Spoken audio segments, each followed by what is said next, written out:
How many times have you said to yourself, I'm going to succeed, and yet you keep coming up short? You probably noticed that high achievers with heart do things differently, but you just can't put your finger on it. You're curious about why high achievers accomplish more and have more satisfying relationships. It's because success is the result of your mindset and the consistent actions you take. This show is designed with your success in mind. By revealing these powerful patterns of our dynamic individuals and guest experts, you can model what they do and apply to your future success now. Let's roll up our sleeves and get started. My name is Brigitta Hoeferle, and this is the Success Patterns Show. And welcome, everyone. It is that time again of this week, the Success Pattern Show. Here are the golden nuggets. This is the show of the golden nuggets. Success patterns are more valuable than ideas. Let me explain. Ideas, while they're very powerful, require some trial and error and a lot of time to put into action. Think about manufacturing, for example. First, you have a new idea, then a proof of concept, then working prototype, then small production batches, and finally, you go into full-scale production. This takes months, maybe even years, and you may have met some people who are collectors of great ideas and they do little else. Forget everything you've heard about ideas. You're not looking for ideas, you are looking for success patterns, and you're at the right place at the right time. Success patterns are different.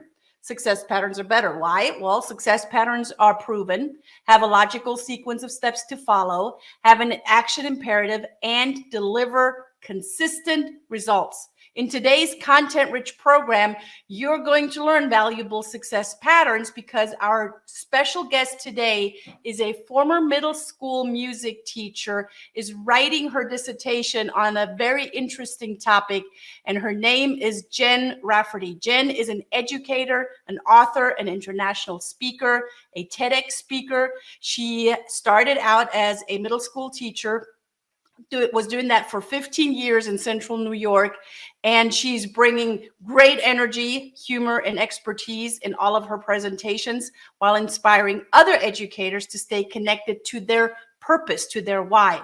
She's a certified emotional intelligence practitioner and is currently pursuing her Ph.D. in educational psychology. And since inception, the Empowered Educator has reached teachers and school leaders all around the world.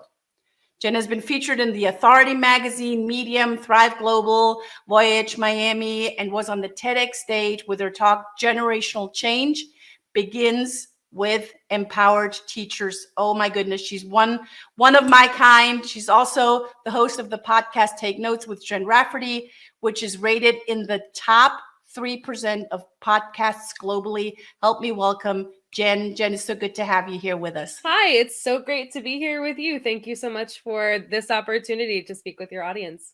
A fellow teacher, a fellow educator. My heart is full. That's all I needed today. So there are many things that we've said that we have in common. Education, TEDx,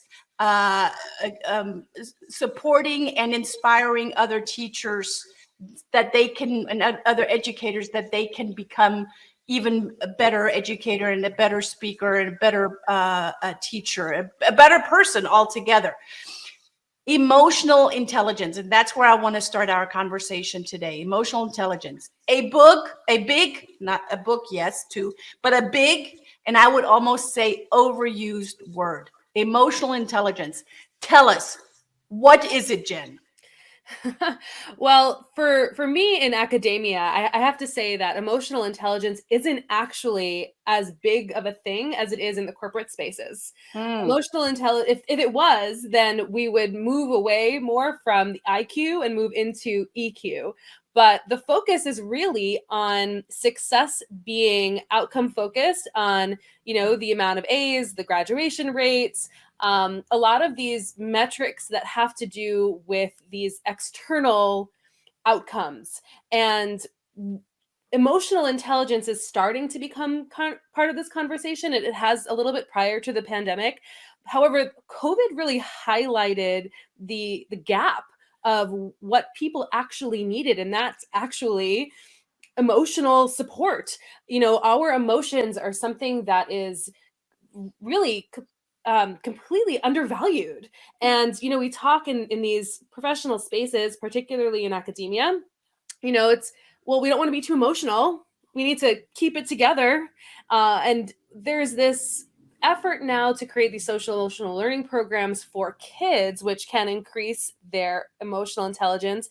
But when the adults in these spaces don't know what that means and don't actually embody these practices, we kind of leap over their emotional needs. And so the efforts to reach the kids are sometimes moot, or they're not as effective as they can be. So I really am bringing emotional intelligence to the educational spaces for that reason. I love that on so many levels. And you said something that's really important. If we have people that are teaching emotional intelligence that they don't know what even is that, what kind of impact does that have on me, or they're so out of balance within their own inner being that it would not be advantageous for the receiver of that education, aka the kids, to receive it from the person that might not have the emotional readiness to teach that. Oh, So 100%. so how do you bridge that gap? How do you get uh, people ready? Yeah, that's the fun part for me, right? I really think that in all of the work that I do, I get asked this question a lot because it's like, okay, Jen, cool. This sounds like a really awesome idea, but I love what you had said about ideas versus patterns, right? I really want to be able to bring them skills and strategies that they can use consistently as like a rinse and repeat kind of thing, so they can sustain a healthy longevity in their career. That's bigger than just this cool idea. And so whatever I start with, before I do anything, we need to talk about the elephant in the room, which is the amount of stress that these Yes. educators are feeling constantly. Because what's been happening is we're not talking about it, and we're focusing on test scores, we're focusing on student behaviors, we're focusing on graduation rates. And now, in New York State, we're doing the state testing right now. And we can't do any of that well if we're constantly feeling frustrated and overwhelmed and depleted and burnout. But we need to start talking about that first before any of the other stuff can happen. So that's always where I start. We talk about stress. Yeah. And talking about stress, I mean, especially, during the pandemic, post-pandemic, I applaud, I am not in the day-to-day teaching of children anymore. I am on the other side, like you are, in teaching educators. But I applaud the teachers that are in the trenches, that are dealing with, the not the mental residual that keeps lingering on from the pandemic. COVID did a real number on all of us, on the kids, on the parents, on the teachers, on everyone that you can think of. And and that's why I heard you say, let's focus more on the EQ rather than the IQ. The EQ might not be as, and I'm going to put air quotation marks, measurable, but I do think, and I want to hear more about, in the dissertation that you're writing, how can it be measured? How would you measure the outcome? Yeah, it's a great question. In my company, you know, metrics are important. Metrics are important everywhere. And that was actually something that I had to figure out early on is, okay, so how do we quantify these things that seem unquantifiable? And what's kind of interesting about that is within my career as a music teacher, putting a number on how well someone did in this creative expressive art was always something I grappled with this like assessment. So it was just interesting now moving into this entrepreneurial space, having to find metrics of things like EQ. I had to get really creative of what could that look like. And what I found, and my team has discovered over the last year and a half or so, because it's still a very baby company, but we found that when teachers engage, and this is not just teachers, this is administrators, it's office staff, it's support staff, and I'm even working with parents right now. When everybody in the school community engages and embodies these practices of healthy self-awareness and understands practices of self-regulation, then lots of things change. For example, teacher absenteeism decreases. There is more attrition because we know that there is this great exodus from this profession right now. People who do this work actually can stay longer because they feel good, right? There's lower student anxiety. There's a decrease in student disciplinary referrals. So those are the kinds of metrics that we're looking for, because those are the things that set schools up for success, right? The well-being of a school is 100% dependent on the well-being of the adults in these spaces. And those are the types of metrics that are really important to get back to a really healthy and thriving school community. Yes. And shouldn't we start out with administration to take some emotional intelligence courses? Yeah, that's a great question. And so where to start is from where I'm standing, we can start anywhere actually. What I found to be the most successful is when people from all 5 parts of this, ecosystem, which is the administrators, the teachers, the support staff, the office staff, and then the parents, when all of them get this training Yes. kind of at the same time, that's Yes. when we start to shift this culture, because we're creating this new universal language, right? So it's, when you have this angry parents calling who's activated, the administrator on the other end, or the office staff on the other end, or the teacher on the other hand, can take a beat because they are self-aware enough to notice that their heart's beating faster, their shoulders are up to their ears, their stomach is clenched. And then they also have tools to deactivate themselves and regulate their nervous system in a way that they can respond to this parent, right? And in a way that that parent then also can understand what they're saying. Until we start with the adults and getting this culture shift, we're not actually changing kids the way that we mean to. So we have to start there. And then, right now, of course, I'm, making another appendage to my programming that does affect kids and does train kids, but we can't start there. So we need to start with the adults, whether it's the administrators or the teachers or the nurses or the bus drivers. Yes. So you're saying, and this is a song I've been singing for years, well, for decades, in order to have kids growing up into incredible beings that are living on this planet, we don't start with the children. We actually start with the adults around the children.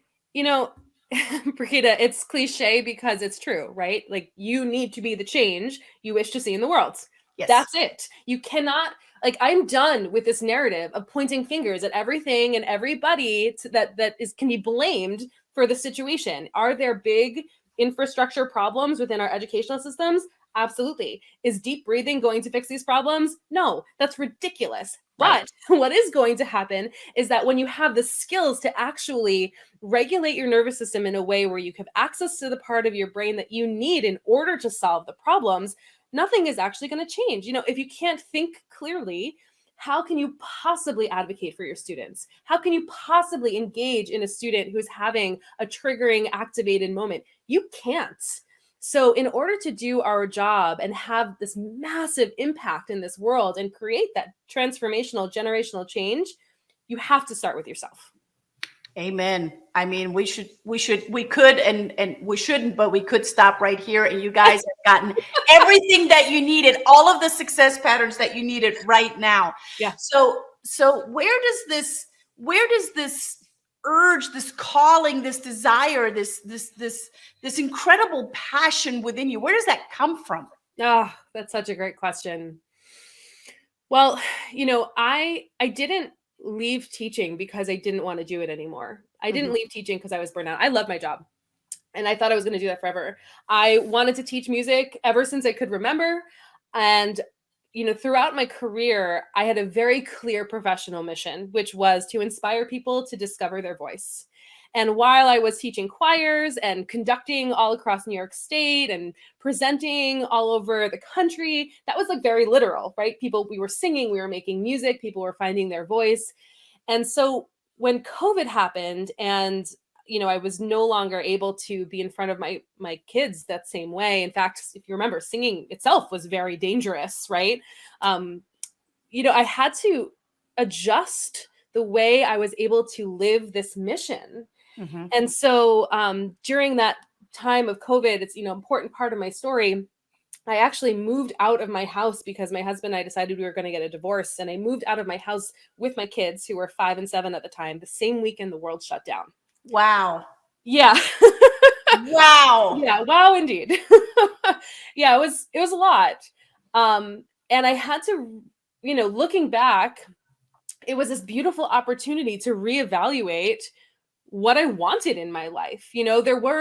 I didn't have the distractions that I was actually really counting on.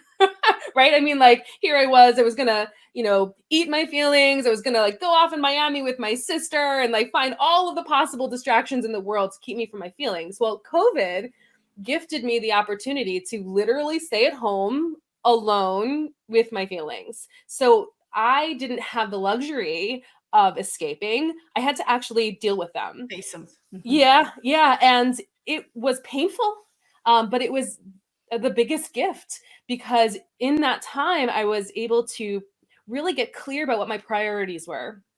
And I had to ask myself some pretty difficult questions, including like, who did I want to be? What Mm. did that mean? Who did future Jen, become? And so that really led me in this direction of my own healing. Mm-hmm. I dove into the research. That's when I started my PhD in educational psychology. I always loved cognitive neuroscience. So I was, continuing to be a big nerd about all things brains. And I really committed to, again, my own healing. And when the time came to decide whether I was going to go back to work or not, my mind was like, of course, you have this great job, you have this great career, of course you're going to go back. But my body was screaming at me, follow your calling, Jen. Like, go do this other thing. And I listened, and I'll tell you, I wrote my resignation letter in February of 2021, and I felt amazing. And then 4 days later, I was a sobby mess on my couch. What did I do? I'm a single mom. How could I possibly give up this job and move into, business? But I practice everything I teach. Everything. Yeah. Everything. And that's those micro habits, or patterns, as you call them, are the things that got me from that part of, sitting on the couch sobbing, or even, that weekend that I was alone when COVID and the world shut down, to not only owning my own business and reaching kids and teachers and school leaders all around the world, but then being on the TEDx stage a year and a half later. I mean, that didn't happen by accident. It Right. happened because of the things that I am teaching.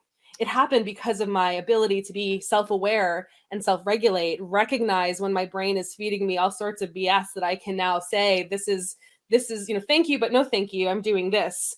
And that's the way. That's the way. Wow. The depth of choice that you made, not just once or twice, but continuously, let you where you are today. When you were younger, when you look back at your younger years, starting out maybe as an educator, even before, who did you model? Like, who did you look up to? Who was your idol? That's a great question. At the time, I thought I was going to teach music for my whole life. And so my idol was actually my high school chorus teacher, who I'm still friends with today. He was somebody, he shared the importance of elevating humanity with something beautiful. Mm. And if you had the opportunity to make something more beautiful in this world, then not only is it your responsibility as a human, but more importantly, you need to share it. And that lesson was very clear to me in the classroom, but there's so much transfer there, right? If you have the opportunity to make this world more beautiful, then what are you waiting for? You Mm. know, nobody gets out alive. Like, can we just be really clear about that, right? We can't take anything with us. So we have choices all along.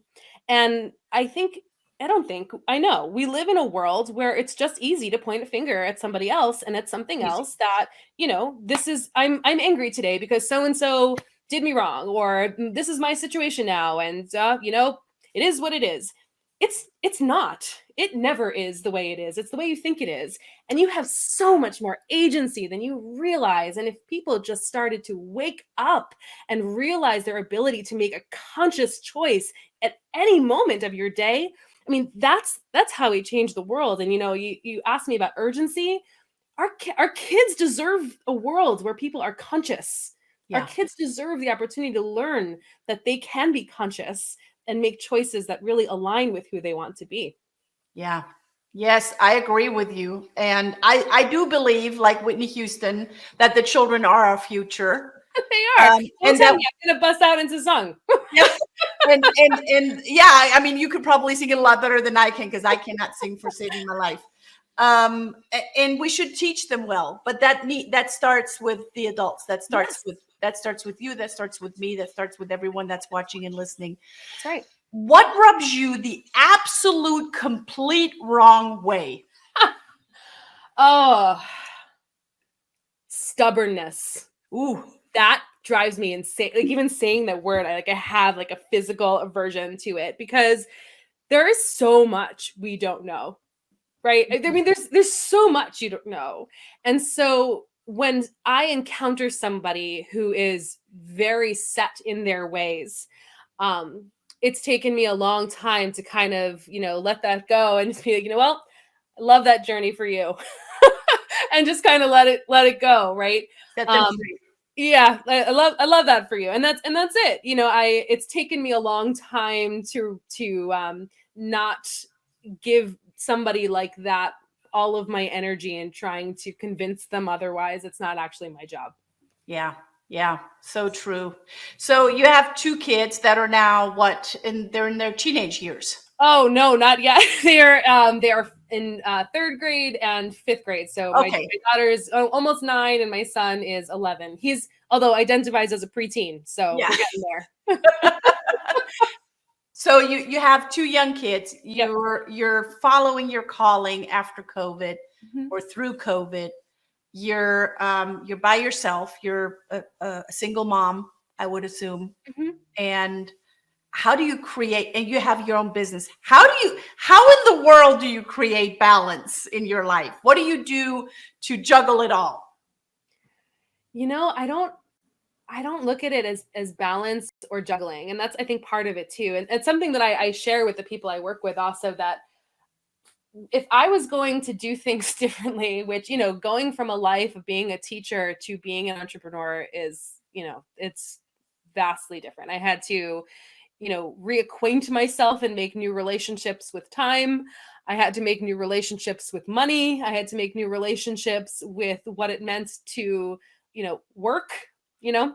Um, and I realized in all of that, I could design a life the way that I wanted. And I think that was part of that reflective process for me during COVID when I didn't really have a choice. It was, well, what do I want?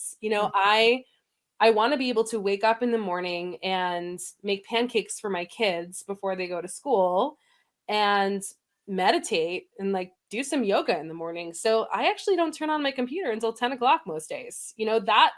That's something that I really love. And so this idea of balance and juggling, even that imagery seems very stressful to me. So Mhm, I like to think of it as work-life blend. It's a mhm. blend, especially like working from home most of the time, unless I'm traveling, doing workshops and talking with people. I'm home. So it's very much blended, which means that sometimes like I could binge Netflix for a day if I wanted to, or go hang out at the spa with my friends, or spend a day here or in the coffee shop, like really getting into something that I'm super inspired about because the end product is going to be making a huge difference in this world. So I built a business not only that aligns with my calling and my professional mission, but also that supports a lifestyle that I've always wanted. Because again, otherwise, like, what am I doing? If I was just working myself to the bone the same way that I felt when I was teaching, that really isn't aligned anymore. So it's always coming back to this alignment. When you're, I, I really appreciate what you said. Work-life blend. Hmm. It's not a balance; it's a blend. Yeah. Really, really appreciate you pointing that out. When your kids look at you and they tell someone else about you, what do they say about you? I ask them that sometimes. I'm like, I bet. yeah, like what do you think I do? Every once in a while my daughter will surprise me. She's like, so what did you do today? And she's like actually interested, and I'll tell her, oh, I had some meetings, I was on the podcast, I have this awesome success pattern show later today, whatever it is. But it's funny to hear them because they've heard me, right? I mean, we lived together for 18 months, completely as I was transitioning. And before Empowered Educator even started, I continued on my music path. I created a virtual singing community that ended up being this global entity where people would come. Yeah, I don't think we talked about this. People would come on Zoom and sing, which sounds crazy because everyone had to be on mute when we were singing, which is why I didn't call it a choir. But what happened, Brigitta, was something magical, was that because people were on mute, they actually felt really empowered to use their voice because they weren't embarrassed to sing anymore because nobody could hear them. Hold on, you're saying you guys were all on a big Zoom screen and everyone was muted and they were singing in their own environment. Yes. And they were singing, although no one could hear them other than themselves. Yeah. Yes. Ooh, that gives me the goosebumps. Oh, it was one of the most beautiful things I've ever done because, again, I connected back to my mission. I wanted to inspire people to discover their voice. So I was like, how do I do this now? Let me try this thing. And I have people from like India and Kazakhstan and Turkey and Japan all coming together and singing. I'd have a track that I would play that I created that I would, whatever. But it was magical. So I bring this up because a lot of this happened during a time where my kids would be in the living room and I would be at the end of my dining room table hosting these kinds of events. And so they would be like, what are you doing? So they were so curious, and they know now really that what my mission is. And they've seen the choices that I've made and the pivots that I've made to, they might seem different in what it is that I'm doing, but the why has never changed. And they've seen that. What a beautiful model you are for your children. Thank you. What a beautiful concept that is. Yeah. Because we're all modeling for our kids, if we want to or not. They're constantly watching. Yep. And even if they're not consciously watching, when we're around our children, may we, in whichever role, parent, educator, whatever, they're watching. We have an impact. Mm-hmm. And I so appreciate what you just shared with us on what you're doing with this platform. That just made my day. More of that. Yes, will do. Especially during a time when we were so disconnected, bringing connection together through music. Yeah, that's it. It's connection. It's humanity. More of that and less of the nonsense, please. Yes, amen, sister. I totally agree. So this is such an important and beautiful conversation. How do people connect to you? Because I know they already connected to you. How do people actually get in touch with you? Sure. Well, one of the easiest places is, Facebook, which is Empowered Educator Faculty Room. It's a really great space where I do like lots of live trainings, and it's a beautiful community. Again, it's a community super important to me of other empowered educators who are part of this work. So if you are a parent, a teacher, an administrator, or know a teacher, this place is where you want to be or where you want to direct them to. And then, of course, my website, empowerededucator.com. I actually have a free training about how to manage stress like a boss that's coming up at the end of the month. That's completely free. And the details are also on my Facebook page and on my website. And then, of course, if you're listening, you have access to my free ebook, and you can get that at empowerededucator.com/ebook. Super. So get the ebook, get the Empowered Educator ebook, connect with Jen on the Facebook group. And Jen, can folks also email you? Oh, please. Yeah. If you have a story to tell or a question to ask or something to share, I would love to connect with you on email. And that's just Jen@empowerededucator.com. So Jen at empowerededucator.com is the email. The Facebook group is facebook.com/groups/empowered educator faculty room, all one word. And very simple, Jen's website is empowerededucator.com. Go get your ebook there. It's empowerededucator.com/ebook. With which words would you like to leave today, Jen? Oh, I will tell you the thing that's on my desk that I look at all the time. It's a big one. So many times we don't feel like we're being enough or we're doing enough. Enough is a decision. It is not an amount. And you are the only person that gets to decide whether or not it's enough. Beautiful. We will leave it at that. Thank you, Jen, for being on the Success Pattern Show, guys. Thank you for tuning in today. Come back next week, same time, same place, with another great guest expert. Very excited to see you then. Jen, thank you. Until next week. Ciao. Thank you for tuning in, and you will notice opportunities to apply success patterns daily while eagerly anticipating next week's content-rich success patterns.